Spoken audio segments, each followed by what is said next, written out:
네, 할렐루야. 네, 새로운 날을 주신 하나님께 감사하면서 우리 이 시간 마음을 정돈하고 하나님을 예배하는 시간을 갖도록 하겠습니다. 묵도하시겠습니다.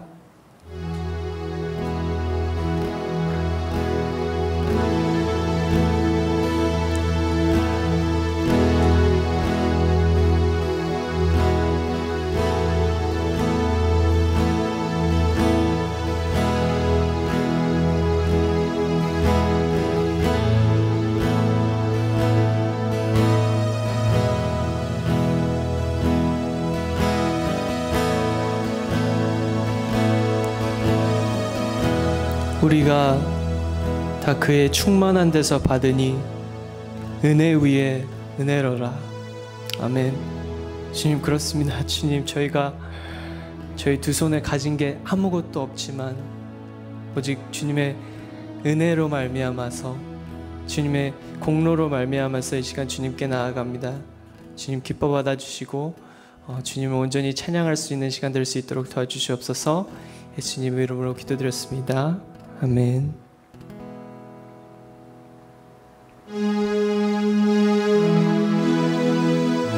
네, 주와 같이 길 가는 거 찬양하겠습니다.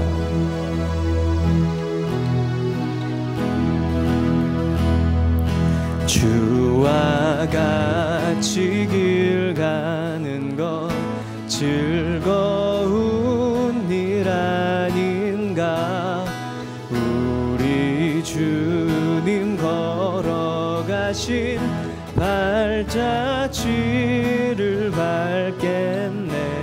어린아이 같은 우리, 어린아이 같은 우리, 미련하고 약하나 주의 손에 이끌리어 생명길로 가겠네. 한 걸음 한 걸음 주 예수와 함께 날마다 날마다 우리는 걷게. 다시 한번 찬양해. 주와 같이 길 가는 것, 주와 같이 길 가는 것 즐거운 일 아닌가. 우리 주님 걸어가신 발자취를 밟겠네. 어린아이 같은 우리, 어린아이 같은 우리, 미련하고 약하나 주의 손에 이끌리어 생명길로 가겠네. 한 걸음 한 걸음 한 걸음 주 예수와 함께 날마다 날마다 우리는 걷게. 꽃이 피는 들판이나 꽃이 피는 들판이나 험한 골짜기라도 주가 인도하는 대로 주와 같이 가겠네. 한 걸음 한 걸음 한 걸음 주 예수와 함께 날마다 날마다 우리는 걷게. 한 걸음 한 걸음 한 걸음 주 예수와 함께 날마다 날마다 우리는 걷겠네. 아멘. 우리 주의 보좌로 나아갈 때 찬양하시겠습니다.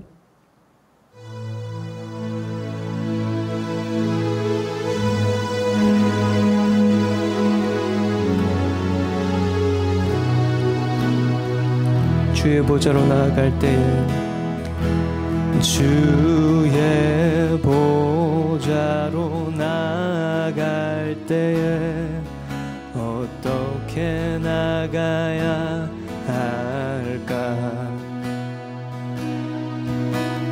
나를 구원한 주의 십자가 그것을 믿으며 가네. 주의 보좌로 나갈 때에 주의 보좌로 나갈 때에 나 여전히 부족하나.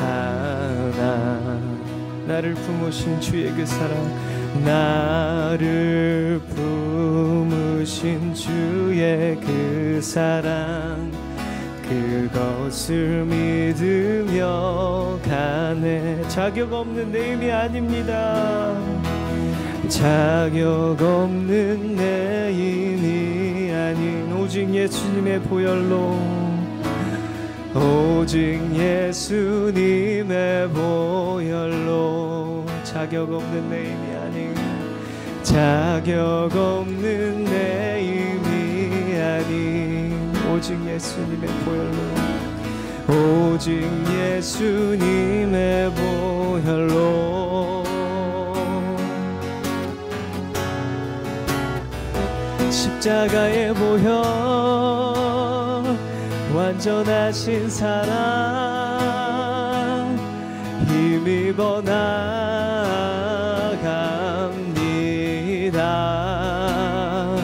십자가의 보혈, 완전하신 사랑 힘입어 예배합니다.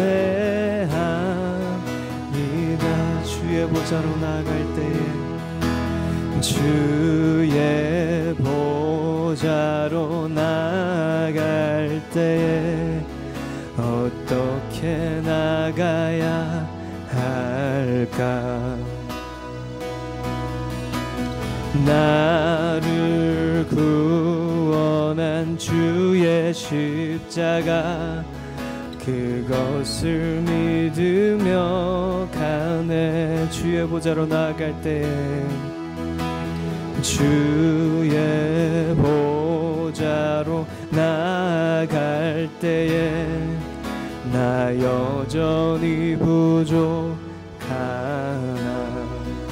나를 품으신 주의 그 사랑, 나를 품으신 주의 그 사랑 그것을 믿으며 가네. 자격 없는 내 힘이 아닌, 자격 없는 내 힘이 아닌 오직 예수님의 보혈로, 오직 예수님의 보혈로, 자격 없는 내 힘, 자격 없는 내 힘이 아닌 오직 예수님의 보혈로, 오직 예수님의 보혈로.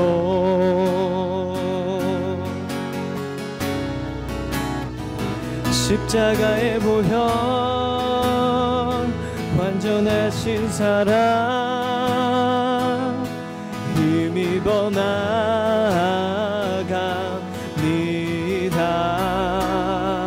십자가의 보혈, 완전하신 사랑 힘입어 예배함. 십자가의 보혈, 십자가의 보혈, 완전하신 사랑 힘입어 나갑니다.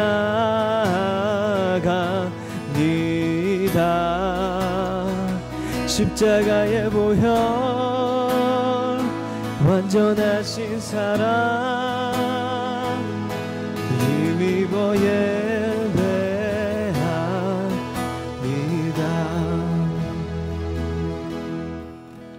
주님, 그렇습니다. 이 시간 온전히 예수 그리스도의 복로를 의지하여서 주님 앞에 나아갑니다.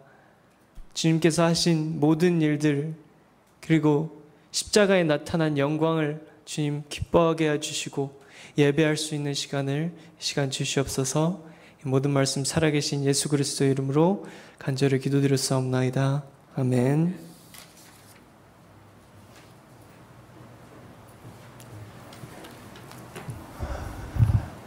반갑습니다. 한 주 동안 평안하셨습니까? 온 가정마다 하나님의 특별한 기이한 도우심이 있기를 바랍니다. 오늘 하나님의 말씀은 사도행전 22장 1절로 11절 말씀입니다. 사도행전 22장 1절로 11절 말씀, 우리 한 목소리로 읽도록 하겠습니다. 부형들아, 내가 지금 너희 앞에서 변명하는 말을 들으라 하더라.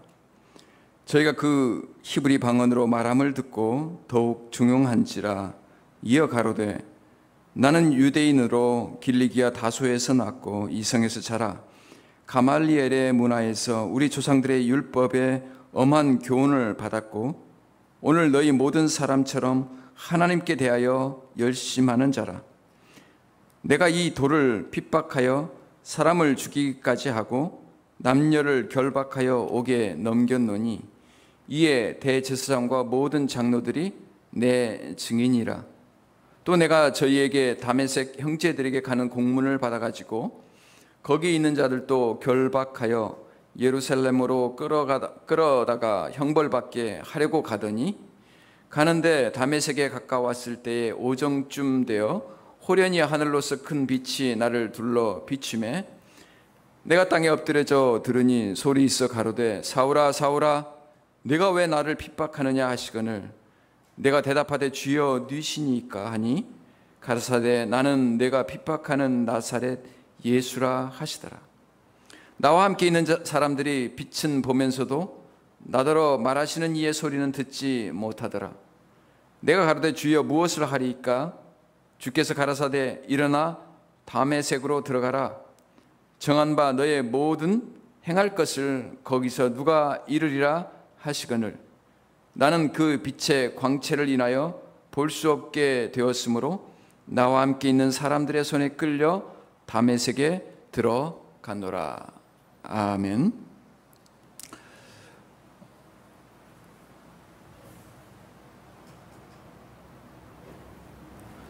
본문의 내용은 사도 바울이 이제 예루살렘에 올라가서 많은 사람들이 걱정했던 대로 유대인들에게 붙잡히게 됩니다. 그리고 이제 그 붙잡힘으로 말미암아 자신을 변론할 기회를 갖습니다. 법정처럼 말이죠. 변론할 기회를 여러 번 갖게 됩니다.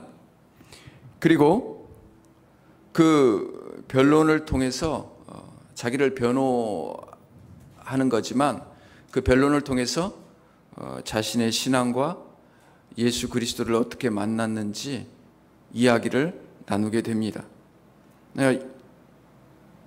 어떻게 보면 간증을 통한 전도지요. 그것을 이제 어떻게 이제 마지막까지 로마까지 가는 과정에 몇 차례 이 간증이 나옵니다. 이 간증을 읽으면 참 정말 아름다운 이야기다. 읽고 또 읽고 듣고 들어도 또 듣고 싶은 이야기, 그런 이야기가 있다면 이 하나님을 만난 이야기, 하나님의 사랑 이야기, 우리가 누군가의 사랑 이야기를 듣고 싶을 때가 있죠. 어떻게 만나셨습니까? 또 어떻게 사랑하게 되었습니까? 누가 먼저 프로포즈 하셨습니까? 이 사랑 이야기는 모든 사람의 공통된 관심사이고 또 듣고 싶은 이야기입니다. 그런데 하나님을 만난 이야기, 하나님의 사랑을 받은 이야기, 이 이야기는 가장 아름다운 이야기 중에 하나입니다. 어떻게 주님을 만나셨습니까? 하나님의 사랑을 어떻게 받으셨습니까?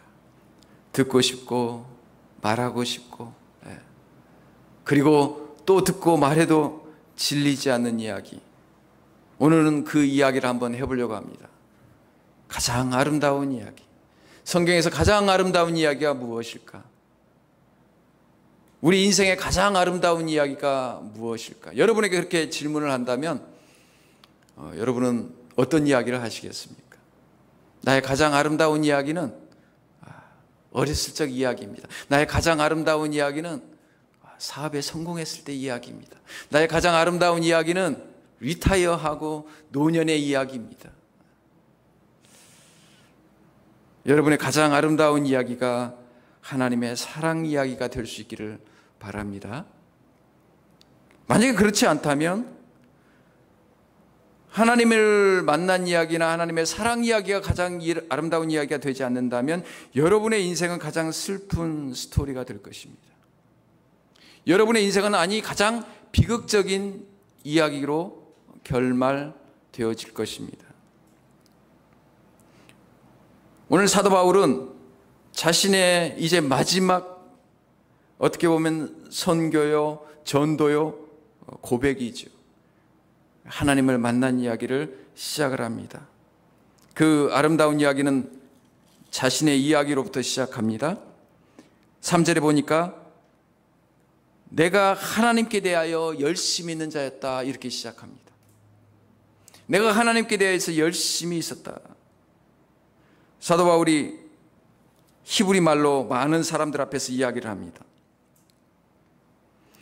여러분 제 이야기를 한번 들어보십시오. 저는 히브리인 중에 히브리인이요, 유대인으로서 전통 있는 그런 유대인입니다. 뿐만 아니라 가말리엘 문화에서 율법을 배웠던 사람입니다. 뼈대 있는 집안이고 학벌 있는 집안입니다. 모든 사람들이 흠모할 만한 그러한 성장 배경을 가지고 있었습니다. 뿐만 아니라 여러분처럼 율법의 엄한 교훈을 받았습니다. 이렇게 이야기합니다. 그것은 굉장한 자부심이었어요. 사도 바울에게. 율법을, 하나님의 말씀을 들을 뿐만 아니라 정말 그렇게 실천하려고 했던 사람이 사도 바울이었어요. 더 나아가서 그런 율법대로 하면은 예수 그리스도가 메시아가 될 수 없었어요. 예수 그리스도께서 기적을 행하고 많은 일을 행하지만 십자가에서 죽으셨기 때문에 그가 메시아가 될 수 없고 저주받은 자라고 생각을 했어요. 그러므로 예수 같은 이단의 그 괴수는 붙잡아야 되고 처단해야 마땅하고 그를 따르는 추종자들도 모두 가둬들여야 돼요. 붙잡아서 가둬야만 했고 그가 죽어야만 했습니다. 죽여야만 했습니다. 그것이 자기의 전통과 율법에 충성했고 또 교회를 핍박했다. 그렇게 표현하고 있습니다. 뿐만 아니라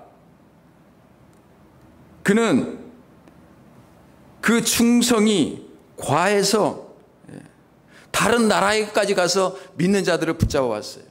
믿는 자들을 핍박했어요. 다메섹은 다른 나라예요. 원정 핍박을 간 거죠.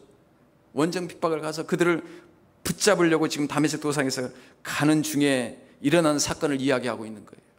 그만큼 그가 맡겨진 전통과 율법에 대해서 그는 충성했어요. 열심히 살았어요. 이렇게 살기가 쉽지가 않습니다. 그래서 디모데전서 1장 12절로 16절에서 그는 이렇게 표현을 합니다.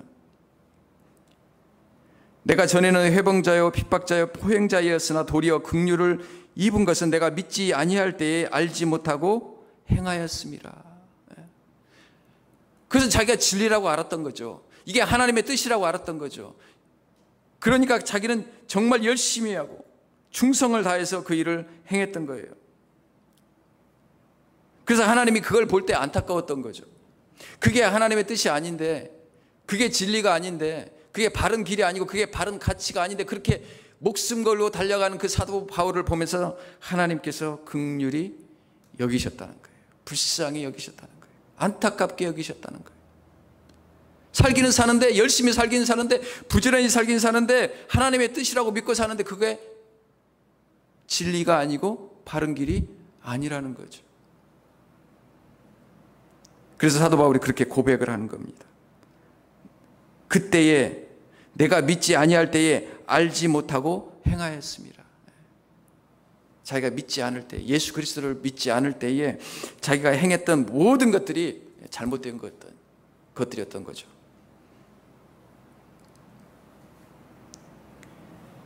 그런데 사도 바울이 자기의 인생을 전체적으로 조망을 했을 때에는 이 열심마저도 하나님의 계획 안에 있었다고 이야기하고 있습니다. 하나님이 나를 택하시고 예정하시고 그런 나를 긍휼히 여기셨다. 하나님이 긍휼히 여기실 자를 긍휼히 여기십니다. 하나님이 불쌍히 여길 자를 불쌍히 여기십니다. 왜 사도 바울을 불쌍히 여겼는지는 모르겠어요. 그냥 하나님의 주권이에요. 뭐라고 설명할 그 일이 없어요. 인간적으로 봤을 때는 그가 정말 목숨 걸고 열심을 다해서 최선을 다해서 살아가는데 그 가치가 잘못된 거예요. 하나님의 뜻이 아닌 거예요. 불쌍한 거예요. 뭘 모르고 그렇게 달려가는 철부지 같은 사울을 보면서 하나님께서 그의 길을 막으셨던 거죠. 사랑하는 여러분, 그런 의미에서 여러분의 인생을 사랑할 필요가 있습니다. 여러분의 인생을 정말 귀하게 여길 필요가 있고 여러분의 인생을 위해서 최선의 노력을 경주해야 됩니다. 여러분의 행복을 위해서, 여러분의 미래를 위해서 우리가 열심히 살 필요가 있어요. 하나님이 어찌할 수 없는 사람들은 열심히 살지 않는 사람들이에요. 하나님이 손댈 수 없고 하나님이 만질 수 없는 사람들은 게으르고 나태하고 자기 인생을 그냥 방치해버리는 사람들은 하나님께서 어찌할 수가 없어요. 그러나 정말 인생의 가치를 향해서 최선을 다하고 노력을 경주하는 사람들을 하나님께서 눈여겨보십니다. 왜냐하면 사도 바울을 그 인생의 방향만 바꾸면 되잖아요. 인생의 방향을 바꿔주십니다.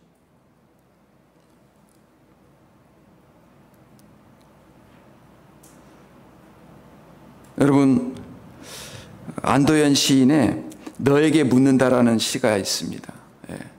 너에게 묻는다. 연탄재 함부로 발로 차지 마라. 너는 누구에게 한 번이라도 뜨거운 사람이었느냐. 많이 들어보셨죠? 저는 이 시를 읽으면서 가슴이 뜨끔했어요. 왜냐하면 연탄재를 너무 많이 찼어요. 골목길에 놓여있는 그 연탄재를 타고 재만 남아있는 그 연탄재의 가치를 제가 몰랐던 거죠. 정말 연탄재처럼 그 모든 것을 다 소진해서 불태우고 재가 되는 그 가치를 제가 몰랐던 거죠. 최선의 삶을 우리가 살고 최고의 노력을 할 때 여러 가지 유익을 얻습니다. 성공도 하고 실패도 합니다.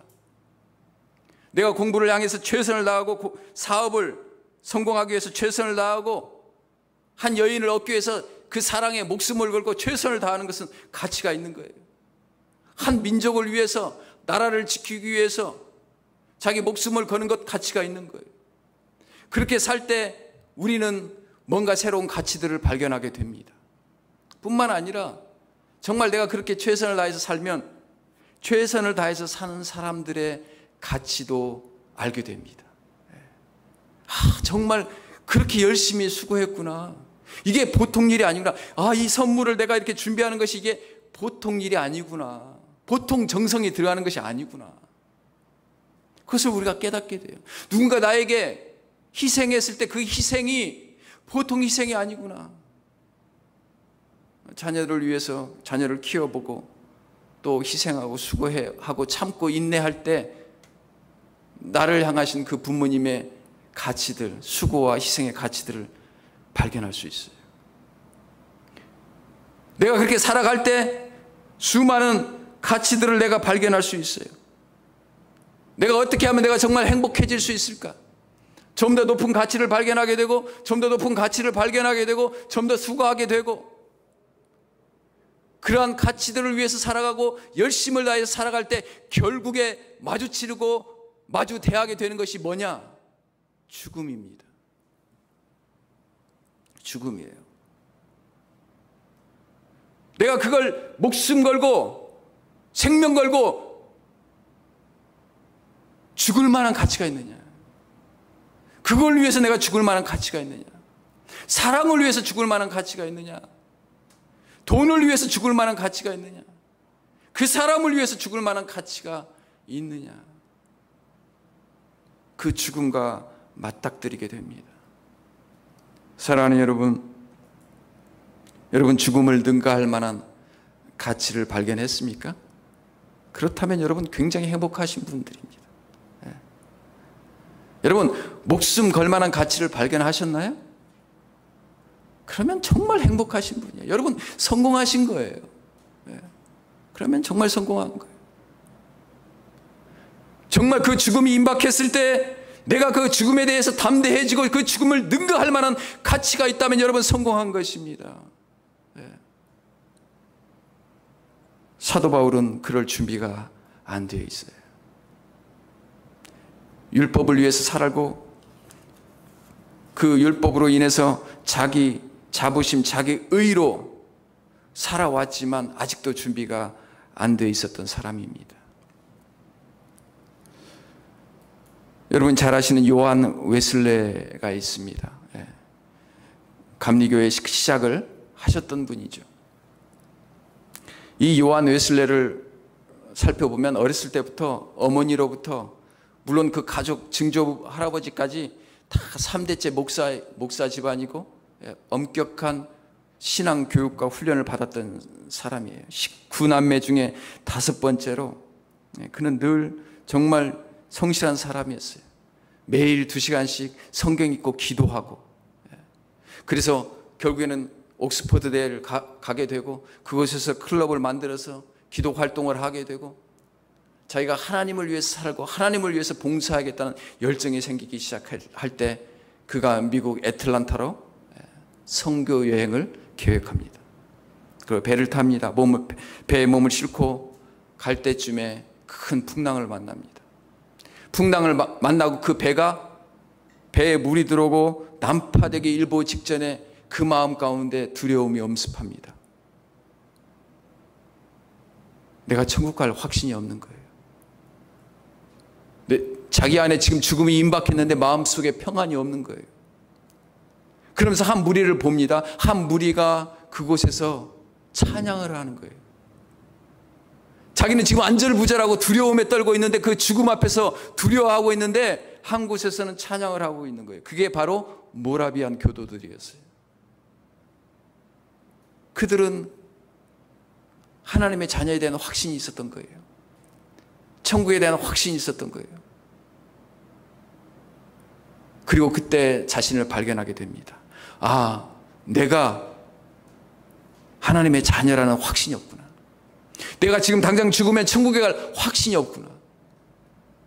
그리고 사실 선교하러 갔지만 그는 자신을 다시 성찰하기 시작하고 자신을 돌아보기 시작합니다. 그래서 자신이 나중에 고백할 때 그렇게 표현합니다. 내가 가진 믿음은 귀신 같은 믿음이다. 그냥 하나님을 알고 있고 하나님을 지식적으로 알고 있지 내가 인격적으로 하나님을 만난 것이 아니라는 거예요. 이런 믿음은 다 귀신 같은 믿음이라는 거예요. 누군가 나에게 믿음이 있다라고 격려하고 누군가 선교사로 가니까 당신은 대단한 사람이라고 이야기한다면 그런 이야기를 나는 들을 일말의 가치조차 없다라고 그는 그렇게 표현합니다. 그리고 그가 다시 영국으로 돌아와서 하나님께서 사람을 붙여주시고 그가 복음을 듣게 되고 인격적으로 하나님을 만나게 됩니다. 그리고 그가 변화되게 됩니다. 하나님의 사람으로 변화되게 됩니다. 그는 아직 준비가 되어 있지 않았던 거죠. 그가 열심히 있는 사람이었어요. 종교에 열심히 있는 사람이었어요. 하나님께 열심히 있는 사람이었어요. 그러나 자기 안에 그런 분명한 확신이 없다는 그 두려움과 평안이 없다는 그 생각 때문에 그가 기도하게 되고 고민하게 되었던 거죠. 그리고 하나님께서 만나 주셨던 거죠.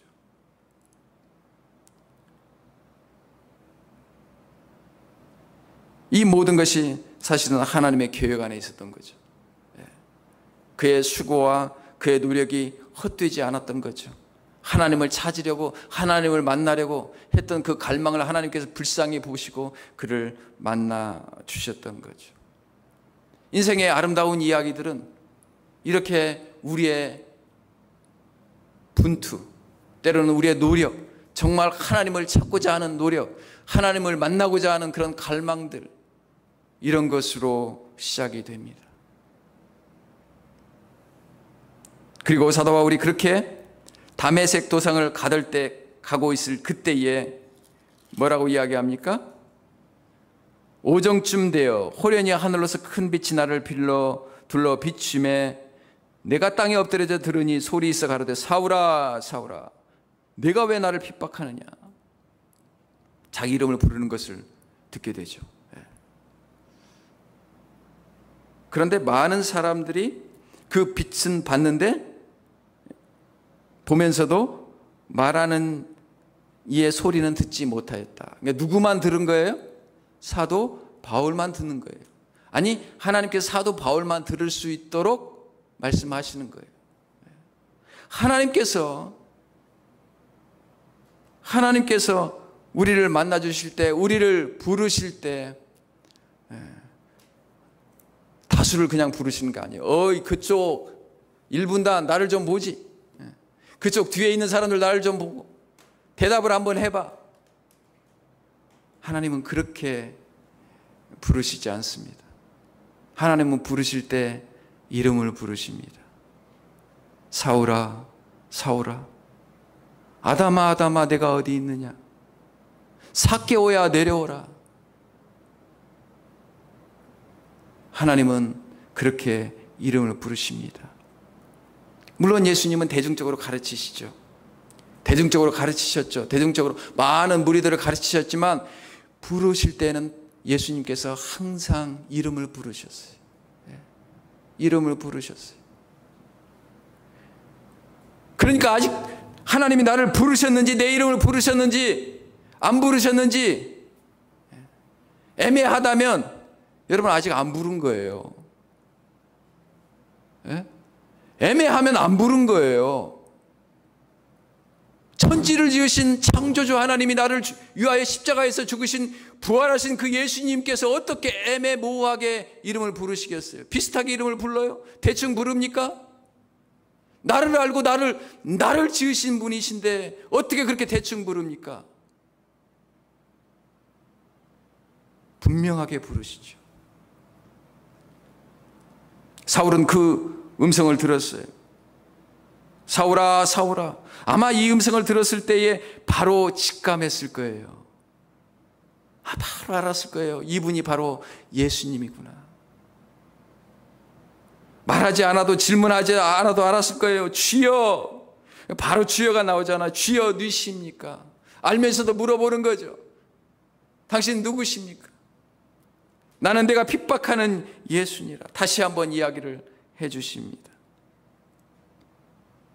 아마 저는 이 개인적으로 음성을 들었을 때 수많은 생각들이 그 짧은 순간에 교차했을 거라고 생각합니다.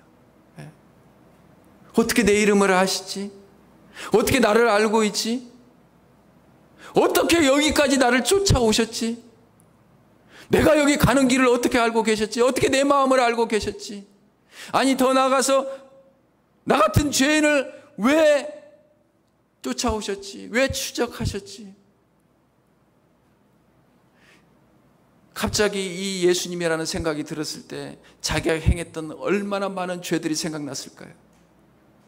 예수님을 대적해서 했던 모든 그 일들이 생각나지 않았을까요? 파노라마처럼 떠오르지 않았을까요? 그때 근데 그 음성이 부드러운 음성이에요. 정죄의 음성이 아니에요. 사울아 사울아. 그 이야기를 들으면서 마음속에서 나를 포기하지 않고 여기까지 쫓아오신 하나님, 나를 불쌍히 여기신 하나님. 그래서 사도 바울이 하나님의 사랑을 이야기할 때 은혜를 이야기하잖아요. 나를 포기하지 않으신 하나님. 사랑 같았으면 벌써 수십 번, 수백 번 포기했을 텐데 나를 포기하지 않고 이곳까지 나를 추적하셔서 나의 이름을 부르시고 내 과거를 아시고 내 지은 줄을 아심에도 불구하고 나를 찾아오신 그 하나님.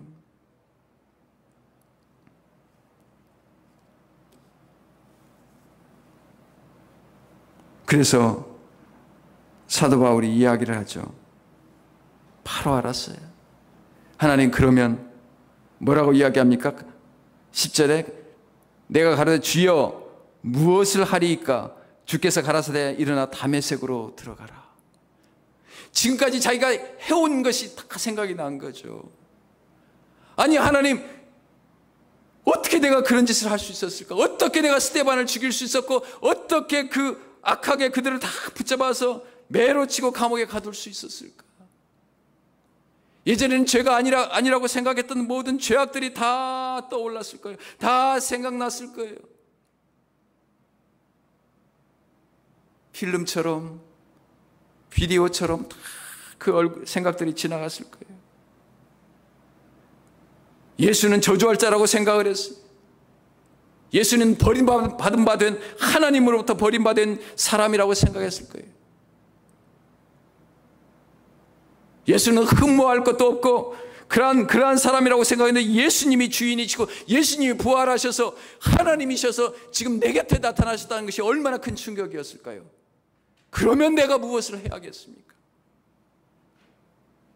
내가 지금까지 그렇게 걸어왔는데, 그렇게 죄악된 길을 걸어왔는데, 그렇게 내 마음대로, 내 생각대로, 사람들이 주는 생각대로 그렇게 걸어왔는데, 그러면 내가 이제 무엇을 해야 될까요? 이것은 사실은 정말 마지막 생존의 질문이었어요. 만분의 1이라도 100만분의 1이라도 내가 하나님 당신을 위해서 뭔가 할 수 있으면 하나님 내가 하겠습니다, 이 말이. 그 짧은 순간에 수많은 대화들이 오갔을 거예요. 생각이 났을 거예요. 그래서 하나님께서 그에게 사명을 주십니다. 빚을 갚을 이제 일을 주시는 거죠. 네가 지금까지는 나를 향한 열심이 있었어. 잘못된 열심이지만 그러한 열심이 있었어. 그런데 이제 사울아, 나의 열심을 한번 봐라. 내가 너를 향한 열심, 너를 향한 계획, 너를 향한 미래의 그 계획들을 내가 이야기해 줄게. 하나님이 비전을 가지고 계신 거예요. 사랑하는 여러분, 한 분 한 분을 위해서 하나님께서 그런 미래의 비전을 가지고 계십니다.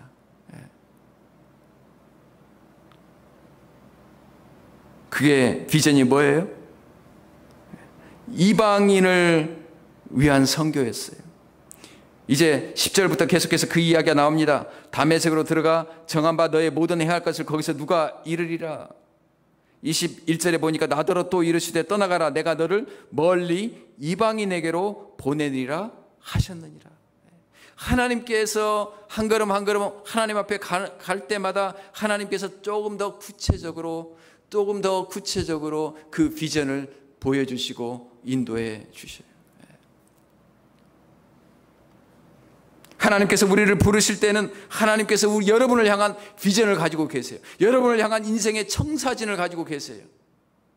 그리고 그것은 내가 이루어야 할 것이 아니라 하나님께서 나를 사용하셔서 하나님께서 이루실 일이에요. 나 같은 막대기를 사용하셔서 하나님께서 이루실 일이에요. 요한 웨슬레를 통해서 하나님께서 이루실 일이에요. 사도 바울을 통해서 하나님께서 비전을 가지시고 하나님께서 이루실 일이에요. 이름을 다 부르실 때 하나님은 그런 비전을 가지고 계셨어요. 요한의 아들 시몬아 라고 부르셨죠. 내가 요한의 아들 시몬이니 장차 개발하리라. 그건 반석이라는 말이잖아요. 나를 따라오너라. 내가 너로 사람을 낚는 어부가 되게 해주겠다. 그런데 그렇게 열심히 따라가다 실패하잖아요, 베드로가. 그런데 다시 또 주님께서 그에게 사랑을 확증시켜 주시고, 내가 나를 사랑하느냐 하고 또 비전을 주시자. 내 양을 치라. 내 양을 먹이라. 하나님께서 비전을 가지고 계실 뿐만 아니라 그 비전을 끝날 때까지 하나님께서 이루실 줄 믿습니다. 아름다운 이야기. 내 힘으로 시작하고 내 열심으로 시작했지만, 내 사랑으로 시작한 것처럼 보이지만, 하나님께서 나에게 오셔서 나를 만나주시고 나를 구원해 주시고 나를 붙드시고 그분의 비전과 사명을 주시고 성취한 이야기. 여러분, 이것이 가장 아름다운 이야기입니다. 여러분에게 이러한 이야기가 있기를 바랍니다. 누군가에 들려주고 싶고, 누군가에게 말하고 싶고, 나도 또 듣고 싶고, 나도 누군가에게 그런 이야기를 듣고 싶고, 참 요즘 그런 이야기를 듣고 싶어요. 정말 하나님을 만난 이야기, 하나님 그 사랑을 만난 이야기 정말 듣고 싶어요. 왜 근데 그 이야기가 이렇게 희미해져 가는지 모르겠어요. 하나님이 살아계시지 않습니까? 하나님이 말씀하시지 않을까요? 하나님이 안 부르실까요? 아니면 우리가 뭔가에 눈이 멀었을까요? 뭔가에 우리의 마음이 빼앗긴 건 아닐까요? 하나님의 사랑 이야기, 하나님이 여러분을 사랑하셔서 여러분의 이름을 부르고 여러분을 통해서 아름다운 일들을 성취해가는 그 이야기들을 여러분은 할 수 있기를 바랍니다. 여러분 인생 가운데 그 이야기가 가장 아름다운 이야기가 되기를 주님의 이름으로 축복합니다. 기도하겠습니다.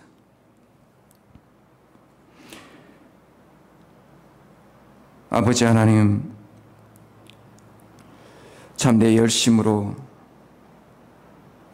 살은 적이 많습니다. 내 열정으로 주님보다 먼저 앞서 나가 주님을 만족해 하고 주님을 기쁘게 하기 위해서 또 주님의 뜻이라고 믿고 살았던 적이 많았습니다. 그러나 여전히 내가 정말 주님을 인격적으로 만나고 그 뜻을 알고 주님이 나를 향한 그 비전을 발견하고 달려가고 있었던지, 아니면 나 홀로 그냥 달려가고 있는 것은 아니었는지 하나님 이 시간 돌아보게 하여 주시옵시고 우리 인생을 다시 한번 점검하는 이 시간 되게 하여 주시옵소서. 지금도 살아계시고 지금도 우리 가운데 계시고 지금도 우리의 눈을 들어서 그 얼굴의 빛을 볼 때 우리에게 말씀하시는 그 주님 앞에 조용히 나아갈 수 있도록 주님 도와주시옵소서. 그리고 말씀하여 주시옵소서. 당신의 자녀들의 이름을 불러 주시옵소서. 저들의 마음 가운데 주님을 향한 거룩한 비전과 소망이 일어나게 하여 주시옵소서. 그래서 하나님 아버지, 정말 이 힘들고 어려움 가운데 살아갈 때에도 소망을 잃지 않고 살아가게 하여 주옵소서. 감사드리며 예수님의 이름으로 기도하옵나이다. 아멘.